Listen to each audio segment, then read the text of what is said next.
ചുരുങ്ങിയ കാലം കൊണ്ട് തന്നെ വ്യാപാര മഹിമയുടെ വെന്നിക്കൊടി പാറിച്ച കേരളത്തിലെ യുവ വ്യവസായി.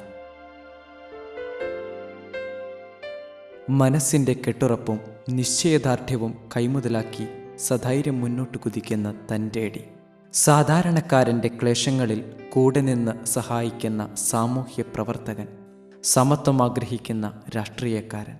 അതെ, സെയ്താലിക്കുട്ടി എന്ന കല്ലിങ്കൽ മോൻ.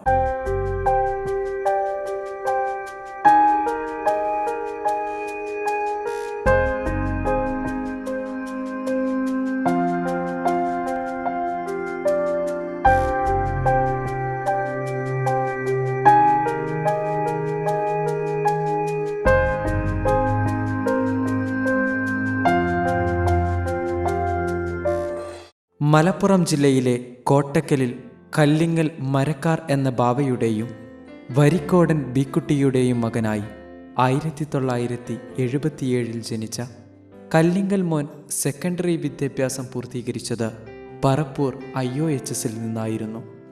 1977 കോട്ടക്കൽ തോക്കാമ്പാറ പ്രദേശത്ത് ജനിച്ചു. എൽ പി സ്കൂൾ വിദ്യാഭ്യാസം തോക്കാമ്പാറ LP സ്കൂളിൽ തുടങ്ങി പറപ്പൂർ IO സ്കൂളിൽ വെച്ചിട്ട് SLCയിൽ പാസ്സായതോടുകൂടി ബിസിനസ് മേഖലയിലേക്ക് കടന്നു. ജീവിത പശ്ചാത്തലം എന്നാൽ കന്നുകാലി ബിസിനസ്സായിരുന്നു ഗ്രാൻഡ് ഫാദറിന് ഇതേ ബിസിനസ്സോടുകൂടി തന്നെ ഗൾഫിൽ ബട്ട്ചറിയായിരുന്നു.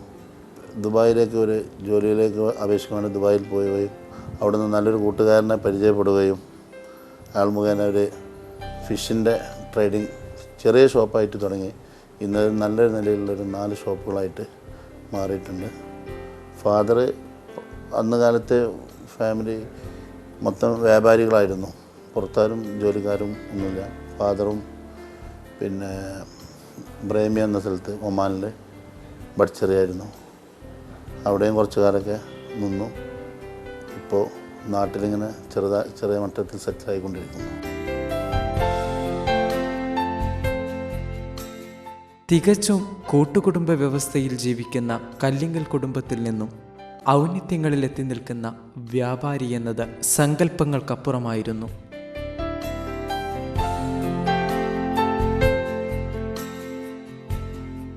പാരമ്പര്യമായി കന്നുകാലി വ്യാപാരത്തിൽ ഏർപ്പെട്ടിരുന്ന കല്ലിങ്ങൽ സെയ്താലിക്കുട്ടി ഹാജി എന്ന വല്ലിപ്പയുടെ വ്യാപാര തന്ത്രങ്ങളായിരുന്നു കല്ലിങ്കൽ മോൻ്റെ ഒന്നാം പടവ്.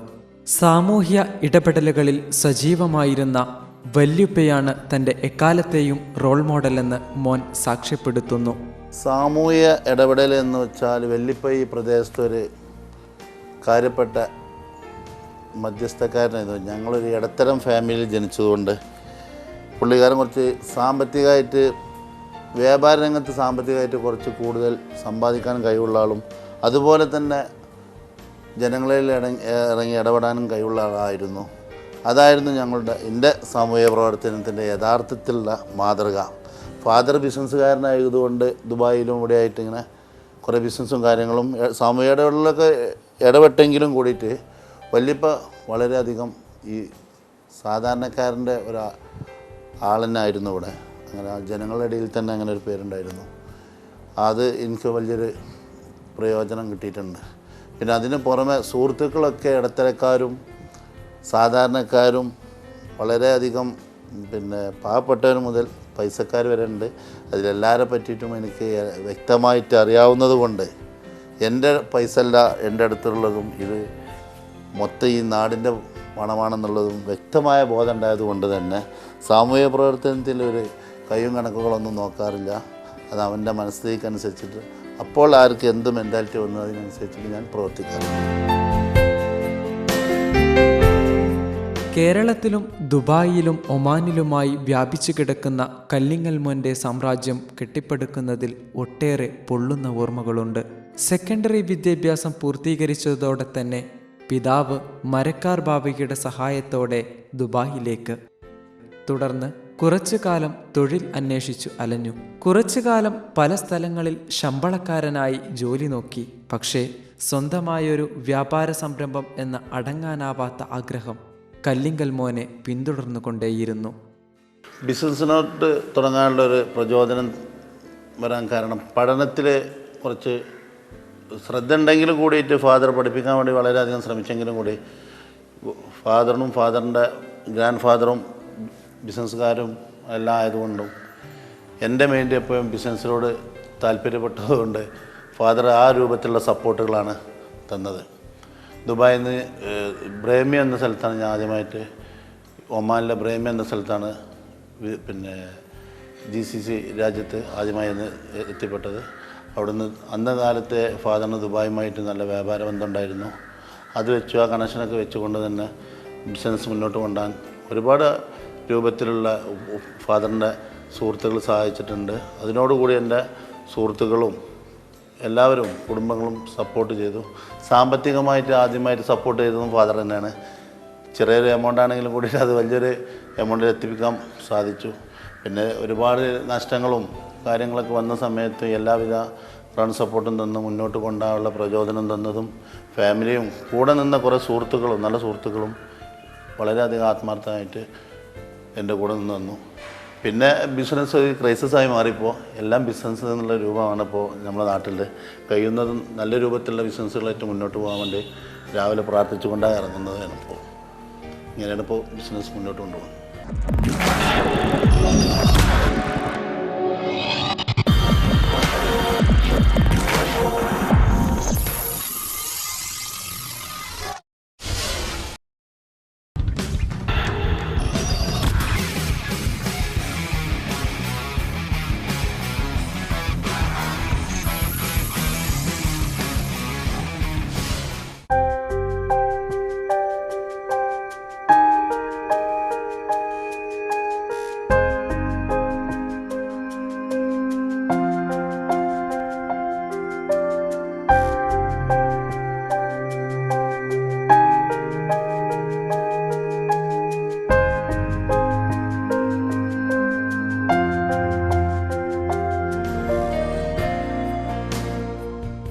നാട്ടിൽ വാഹന വ്യാപാര മേഖലയിൽ ശ്രദ്ധ കേന്ദ്രീകരിക്കുന്നതിനിടയിലായിരുന്നു ദുബായിലേക്ക് പറന്നത്. എൻ്റെ ലൈഫിലൊരു ടേണിംഗ് പോയിൻ്റ് എന്ന് ദുബായിക്ക് പോകുന്നതിന് മുമ്പ് തന്നെ നാട്ടിൽ ഓട്ടോറിക്ഷയുടെ ഒരു ചെറിയ ഡീലർഷിപ്പിന് വേണ്ടിയിട്ട് ശ്രമിക്കുകയും ഡീലർഷിപ്പ് ഒഴിവാക്കുകയും അതുമായിട്ട് ബന്ധപ്പെട്ട് 2-3 ഓട്ടോകൾ എടുത്ത് വിൽപ്പന നടത്തുകയും ചെയ്തു. അതാണ് എൻ്റെ സ്റ്റാർട്ടിങ്ങിലെ ടേണിംഗ് പോയിൻ്റ്, ബിസിനസ്സിനോടുള്ള താല്പര്യം വർദ്ധിച്ചത്. അങ്ങനെ ഞാൻ ദുബായിൽ പോയ സമയത്ത് വീണ്ടും ഫാദറിൻ്റെ കൂടെ നല്ല ബിസിനസ്സായിരുന്നു. 10 ഷോപ്പുണ്ട്, 10 നല്ല ബിസിനസ് നടക്കുന്ന ഷോപ്പുകളായിരുന്നു. അവിടെ ഫാദറിൻ്റെ അടുത്തുള്ള സ്വതന്ത്ര കുറവുകൊണ്ട് മാത്രം ഒന്ന് ജോലിയിലേക്ക് മാറി ചിന്തിക്കുകയായിരുന്നു. ജോലിയിലും വേണ്ടത്ര സാറ്റിസ്ഫൈഡ് ആവാത്തതിൻ്റെ പേരിലായിരുന്നു ബിസിനസ് മേഖലയിലേക്ക് തിരിഞ്ഞത്. ഏത് പ്രതിസന്ധികളെയും തരണം ചെയ്ത് മുന്നേറാനുള്ള ഊർജം മോനിൽ സ്ഥായിയായിരുന്നു. അതുകൊണ്ട് തന്നെ സ്വന്തമായൊരു വ്യാപാര സംരംഭത്തിലേക്ക് കാലെടുത്തു വെക്കാൻ അധികം സമയം വേണ്ടി വന്നില്ല. പിതാവിൻ്റെയും സുഹൃത്തുക്കളുടെയും സഹായത്തോടെ കുറഞ്ഞ മുതൽ മുടക്കിൽ ബ്ലൂവേ ഫിഷ് ട്രേഡിംഗ് എന്ന സംരംഭത്തിന് തുടക്കം കുറിച്ചു.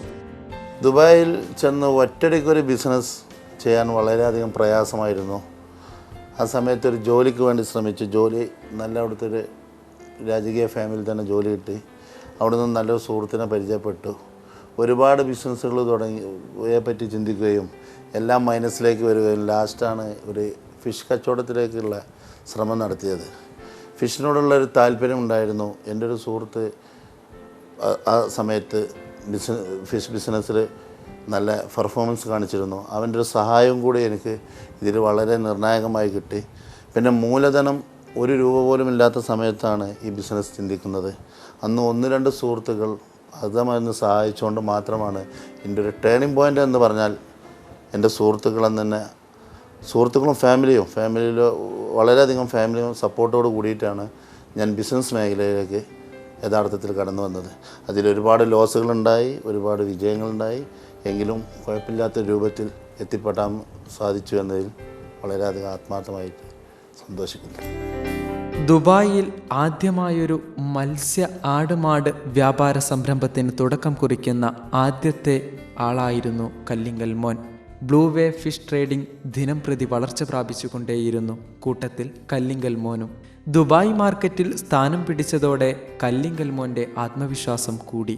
അതോടെ തൻ്റെ വ്യാപാര സംരംഭങ്ങൾ ഒമാനിലേക്ക് കൂടി വ്യാപിപ്പിച്ചു. തുടർന്നങ്ങോട്ട് കല്ലിങ്കൽ മോൻ വിജയത്തിൻ്റെ പടവുകൾ കയറാൻ തുടങ്ങി. പിന്നീട് ഹാപ്പി ബേബി ഹൈജീനിക് പ്രോഡക്റ്റ് വിപണിയിലിറക്കി. നിലവിലുള്ള business happy baby hygienic product അതൊരു മാർക്കറ്റിംഗ് പ്രോബ്ലം ഉണ്ടായതുകൊണ്ട് പല വിദേശ കമ്പനികളും അതിൻ്റെ കുത്തകകൾ തകർക്കാനുള്ള ശ്രമമുണ്ട്. അപ്പോൾ പുതിയ മേഖലയെ പറ്റി പഠിച്ചുകൊണ്ടിരിക്കുകയാണ്. പുതിയ മേഖലയിൽ ഇപ്പോൾ കാറ്ററിംഗ്, പ്രത്യേകിച്ച് ഫിഷ് ഓൾറെഡി എൻ്റെ ഒരു ട്രേഡ് മാർക്കാണ്. ഫിഷിൻ്റെ ട്രേഡിങ്ങാണ് മെയിനായിട്ട് ദുബായിലുള്ളത്. അതിനോടുകൂടി കാറ്ററിംഗ് ദുബായിൽ ഓൾറെഡി ഒരു ചെറിയ കാറ്ററിംഗ് ഉണ്ട്. ഇതിന് സബ്ബായിട്ട് നാട്ടിൽ തുടങ്ങാൻ വേണ്ടി ഞാൻ ഉദ്ദേശിക്കുന്നു. ഒരുപാട് നല്ല സുഹൃത്തുക്കളുടെയും കുടുംബത്തിൻ്റെയും സഹകരണത്തോടെ തൻ്റെ സാമ്രാജ്യങ്ങൾ വിപുലപ്പെടുത്തിക്കൊണ്ടേയിരുന്നു. കൂടെ തന്നെ ഒരുപാട് നല്ല ബന്ധങ്ങളും മോൻ വളർത്തിയെടുത്തു. കോട്ടക്കലിലെ കല്ലിങ്കൽ മോൻ്റെ വ്യാപാര കേന്ദ്രം ഉദ്ഘാടന ചടങ്ങിന് മുഹമ്മദ് അസറുദ്ദീനെ കേരളത്തിൽ കൊണ്ടുവരാൻ കഴിഞ്ഞത് ഒരു വഴിത്തിരിവായിരുന്നുവെന്നും മോൻ ഓർത്തെടുക്കുന്നു. 2 രൂപത്തിലാണ് മാനസികമായിട്ട് സന്തോഷിക്കാനുണ്ടായ സന്ദർഭങ്ങളുണ്ടായിട്ടുള്ളത്. ഒന്ന്, 8 വർഷങ്ങൾക്ക് മുമ്പ് ഈ പ്രദേശത്ത് ഇപ്പോഴും അങ്ങനത്തെ ഷോപ്പുകൾ വന്നിട്ടുണ്ടാകും. ട്രെൻഡ് പറഞ്ഞ ഷോപ്പ് ഉദ്ഘാടനത്തിന് വേണ്ടിയിട്ട് കൊടുന്നു എന്നതിൽ ഞാൻ വളരെയധികം സന്തോഷിക്കുന്നു. അതുപോലെ തന്നെ ബിസിനസ് സംബന്ധമായിട്ട് വളരെ തുച്ഛമായൊരു എമൗണ്ട് റിയൽ എസ്റ്റേറ്റ് മേഖലയിൽ ഞാൻ ഇൻവെസ്റ്റ് ചെയ്തപ്പോൾ ഭീമമായൊരു എമൗണ്ട് എന്നെ തേടി വന്നിട്ടുണ്ട്. അത് എൻ്റെ ജീവിതത്തിൽ മറക്കാൻ പറ്റാത്തൊരു അനുഭൂതിയായിരുന്നു. അത് എനിക്ക് പറയാതിരിക്കാൻ നിർവാഹമില്ല. അത് എൻ്റെ ഏറ്റവും നല്ല സത്യസന്ധമായ ഒരു ബിസിനസ് കൂടിയുമായിരുന്നു. വ്യാപാര മേഖലയെ കൂടുതൽ അടുത്തറിയാനും വേൾഡ് മാർക്കറ്റിൻ്റെ തന്ത്രങ്ങൾ പഠിച്ചെടുക്കാനുമായി 40ഓളം രാജ്യങ്ങൾ സന്ദർശിച്ച മോൻ പുതിയ സംരംഭങ്ങളിലേക്കും മേഖലയിലേക്കും സാധ്യതകൾ കൊണ്ടുവരാൻ ഒരുങ്ങുകയാണ്. ഡയലി മാർക്കറ്റിൽ കാലുറച്ച കല്ലിങ്കൽ മോൻ യുവ സംരംഭകരോട് പറയുന്നു, കുറഞ്ഞ മുതൽ മുടക്കിൽ കൂടുതൽ ലാഭം കൈവരിക്കുന്ന ഡയലി മാർക്കറ്റിനെ അടുത്തറിയുക. ലോകം വിശാലമാണ്. എവിടെയെങ്കിലും സ്പേസുകൾ കണ്ടെത്തി വലിയ ഇൻവെസ്റ്റ്മെൻറ്റില്ല, ചെറിയ ഇൻവെസ്റ്റ്മെൻറ്റിൽ വലിയ സംരംഭങ്ങൾ തുടങ്ങാം. ഉദാഹരണമായിട്ട് ഇപ്പോൾ ഞാൻ തുടങ്ങിയതൊക്കെ ചെറിയ ഇൻവെസ്റ്റ്മെൻറ്റോട് വലിയ സംരംഭങ്ങളാക്കി മാറ്റാൻ പറ്റുന്ന രൂപത്തിൽ എത്തിച്ചു എന്നുള്ളൊരു വിശ്വാസമില്ലെങ്കിൽ കൂടിയും പുതിയ ചാൻസുകളുണ്ട്. മാർക്കറ്റിംഗ് ഓപ്പർച്യൂണിറ്റി ഒരുപാടുണ്ട് പല ഭാഗങ്ങളിലായിട്ട് ചെറിയ ബിസിനസ്സുകൾക്ക്. ഉദാഹരണത്തിന് ഡെയിലി മാർക്കറ്റിംഗ്, ഇപ്പോൾ ഡെയിലി യൂസിങ് വരുന്ന കുറേ കാര്യങ്ങളുണ്ട്. ഫിഷ്, ഇപ്പോൾ ഉദാഹരണത്തിന് എൻ്റെ മെയിൻ ബിസിനസ്സായ ഫിഷ്, മീറ്റ്, ഇതൊക്കെ ഡെയിലി മാർക്കറ്റിംഗ്, ഡെയിലി തന്നെ വിവരം അറിയാൻ പറ്റുന്ന രൂപത്തേക്ക്. പിന്നെ വലിയൊരു ഇൻവെസ്റ്റ്മെൻ്റ് ഉണ്ടായിട്ട് വലിയൊരു ഫ്രോസൻ്റെ കാര്യങ്ങളോ ഇതൊന്നും തുടങ്ങാതെ ചെറിയ സംരംഭങ്ങളായിട്ട് തുടങ്ങാൻ വളരെയധികം ശ്രമിക്കും.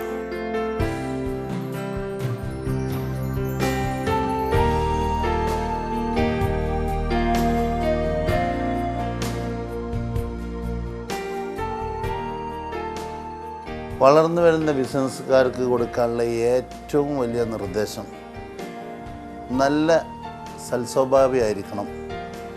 രണ്ടാമത് ഇടപാടുകൾ നടത്തുമ്പോൾ സാമ്പത്തികമായിട്ട് വളരെ ഇടപാട് നടത്തുമ്പോൾ എല്ലാ ആളുകളേറ്റവും ഇടവേകുമ്പോൾ ബുദ്ധിമുട്ടുകൾ വരാം. അതെല്ലാം പറഞ്ഞ് ക്ലിയറായിട്ട് കൊണ്ടുനടക്കാനുള്ളൊരു കഴിവ് കൂടി ചെറുപ്പക്കാരായ കുട്ടികളുടെ ഇടയിൽ പ്രത്യേകിച്ച് കടന്നു വരണമെന്ന് എനിക്ക് പറ്റിയൊരു അമ്ലിയാണ്. അത് നിങ്ങളായിട്ട് തിരുത്തി ഇവിടെ മാതൃകയായി മാറണം. അതാണ് എനിക്ക് പ്രത്യേകിച്ച് പറയാനുള്ള യുവ ബിസിനസ്സുകാരോട് പറയാനുള്ള ഒരു താല്പര്യം.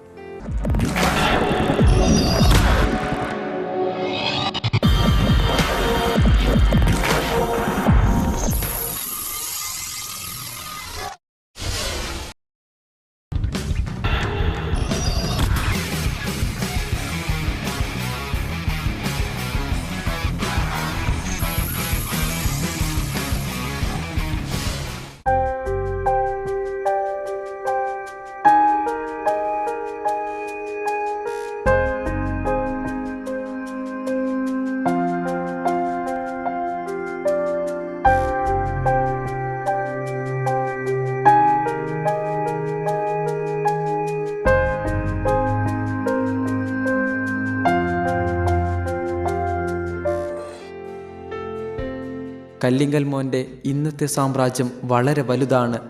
റിയൽ എസ്റ്റേറ്റ് മേഖലയെ പരിചയപ്പെട്ട മോൻ ആവേശത്തോടെയും ധൈര്യത്തോടെയും റിയൽ എസ്റ്റേറ്റ് മേഖലയിൽ നിലയുറപ്പിച്ചുകൊണ്ടിരിക്കുന്നു.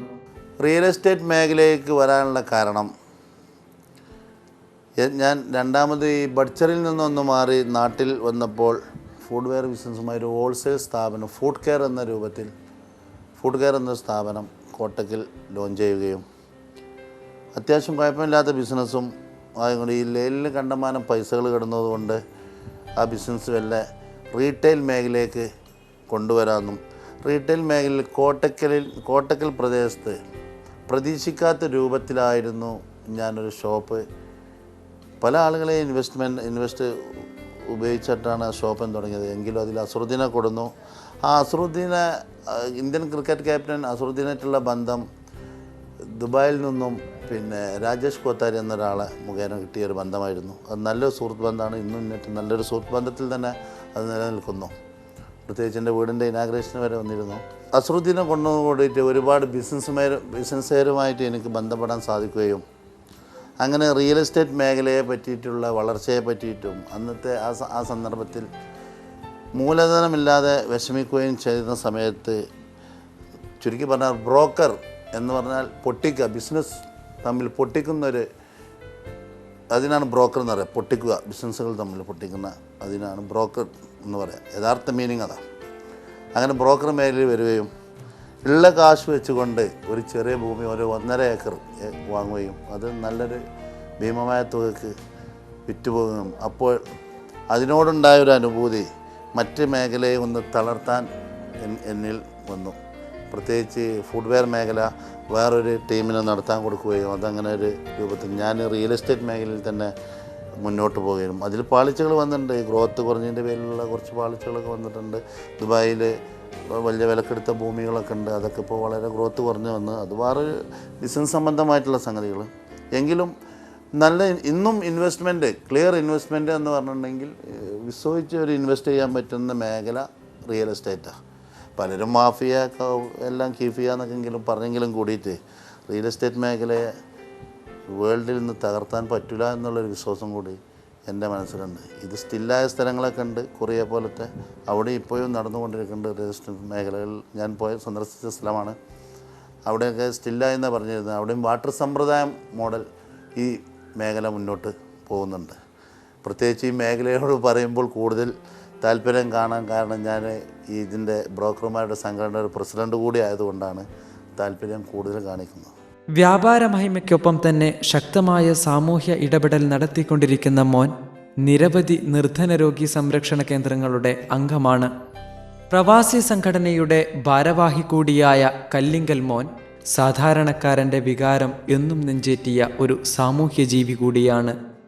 പൊതുപ്രവർത്തന മേഖലയിലേക്ക് വരാൻ ഞാൻ പ്രത്യേകിച്ചുള്ളൊരു കാരണം എന്ന് വെച്ചാൽ, ഞാൻ താമസിക്കുന്ന പ്രദേശത്ത് ക്വാർട്ടേഴ്സുകൾ കൂടുതലായിരുന്നു. 100 കുടുംബങ്ങൾ തിങ്ങി താമസിക്കുന്നതിൻ്റെ ഇടയിലുള്ള ഒരു 1-2 വീടുകളിൽപ്പെട്ട വീടായിരുന്നു എൻ്റെ തറവാട് വീട്. അവിടെ നല്ല നല്ല കുറേ സുഹൃത്തുക്കളെ, പല നാട്ടിൽ നിന്നായിട്ട് വന്നുള്ള കുറേ സുഹൃത്തുക്കളെ കിട്ടി. അവരുടെ ബുദ്ധിമുട്ടുകളും പിന്നെ ഈ വല്യപ്പാൻ്റെ അടുത്ത് വരുന്ന പല പശ്ചാത്തലങ്ങളും വെച്ചിട്ടാണ് ഞാൻ രാഷ്ട്രീയത്തിലേക്ക് ഇറങ്ങാനുള്ളൊരു തീരുമാനം എടുത്തത്. രാഷ്ട്രീയത്തിലേക്ക് ഇറങ്ങുന്നതിന് മുമ്പായിട്ട് ഈ പ്രദേശത്തൊരു എതിരില്ലാത്തൊരു സ്വതന്ത്ര സ്ഥാനാർത്ഥി വന്നപ്പോൾ എൻ്റെ സുഹൃത്തിന് വേണ്ടിയിട്ട് മത്സരിക്കേണ്ട ഒരു പശ്ചാത്തലം വന്നു. അന്നാണെങ്കിൽ എല്ലാ വീടുകളിലും ഒരു പഞ്ചായത്ത് തിരഞ്ഞെടുപ്പായതുകൊണ്ട് 200 ചില്ലാം വീടുകളുണ്ടായിരുന്നു. 1400ഓളം വോട്ടുകളായിട്ടുണ്ടായിരുന്നു. അല്ല എല്ലാ വീടുകളിലും 4-5 പ്രാവശ്യം കയറി ഇറങ്ങേണ്ട ഒരു ആവശ്യം ഉണ്ടായതുകൊണ്ട് എല്ലാ വീടുകളുടെയും പശ്ചാത്തലങ്ങളുമാണ് മനസ്സിലാക്കാനുള്ളൊരു, ഈ പ്രദേശത്തെ വീടുകളുടെ പശ്ചാത്തലമാണ് മനസ്സിലാക്കാനുള്ളൊരു കഴിവ് അന്ന് കിട്ടി. അതൊരു വലിയൊരു അറിവായിരുന്നു. നല്ലൊരു തീരുമാനമല്ലെങ്കിലും കൂടിയിട്ട് മത്സരിച്ചത്, എങ്കിലും നല്ലൊരു ജനങ്ങളുടെ ഇടയിലേക്ക് ഇറങ്ങിച്ചെല്ലാനുള്ളൊരു വഴിത്തിരിവ് ആയി മാറി. ഇപ്പോൾ റിയൽ എസ്റ്റേറ്റ് വർക്കേഴ്സ് യൂണിയൻ്റെ ജില്ലാ പ്രസിഡൻ്റായിട്ട് പോകുന്നു. ഈ വാർഡിൻ്റെ മുസ്ലിം ലീഗിൻ്റെ പ്രസിഡന്റ് സ്ഥാനം വഹിക്കുന്നുണ്ട്. കോട്ടക്കൽ മുനിസിപ്പൽ മുസ്ലിം ലീഗിൻ്റെ ടൗൺ മുസ്ലിം ലീഗിൻ്റെ ട്രഷറായിട്ട് ഒരു സ്ഥാനത്തും ഇരിക്കുന്നുണ്ട്. ഇങ്ങനെ കുറേ സ്ഥാനങ്ങൾ. പിന്നെ ദുബായ് KMCC പ്രസിഡൻ്റാണ്. മലപ്പുറം കോട്ടക്കൽ മുനിസിപ്പാലിറ്റിൻ്റെ. പിന്നെ ക്രിയേറ്റീവ് പറഞ്ഞൊരു ക്ലബ്ബുണ്ട്, ആ ക്ലബിൻ്റെ വൈസ് പ്രസിഡൻ്റാണ്. കൂടെ നിന്ന് എല്ലാ സുഹൃത്തുക്കളും നല്ല രൂപത്തിലുള്ള സപ്പോർട്ടുകളാണ് രാഷ്ട്രീയ മേഖല വന്നപ്പോഴും കിട്ടിയത്. അങ്ങനെയൊക്കെയാണ് രാഷ്ട്രീയ മേഖലയിലേക്ക് കടന്നു വരാനുള്ള പശ്ചാത്തലം ഉണ്ടായത്. ദൈവത്തിൻ്റെ കരുണയും കുടുംബത്തിൻ്റെ പ്രാർത്ഥനയും സപ്പോർട്ടുമാണ് തന്നെ വിജയത്തിലേക്ക് നയിച്ചതെന്നും മോൻ സാക്ഷ്യപ്പെടുത്തുന്നു. ദൈവത്തിൻ്റെ കാരുണ്യത്താൽ എൻ്റെ വിജയത്തിൽ എൻ്റെ കൂടെ നിന്നത് എൻ്റെ ഫാമിലിയാണ്.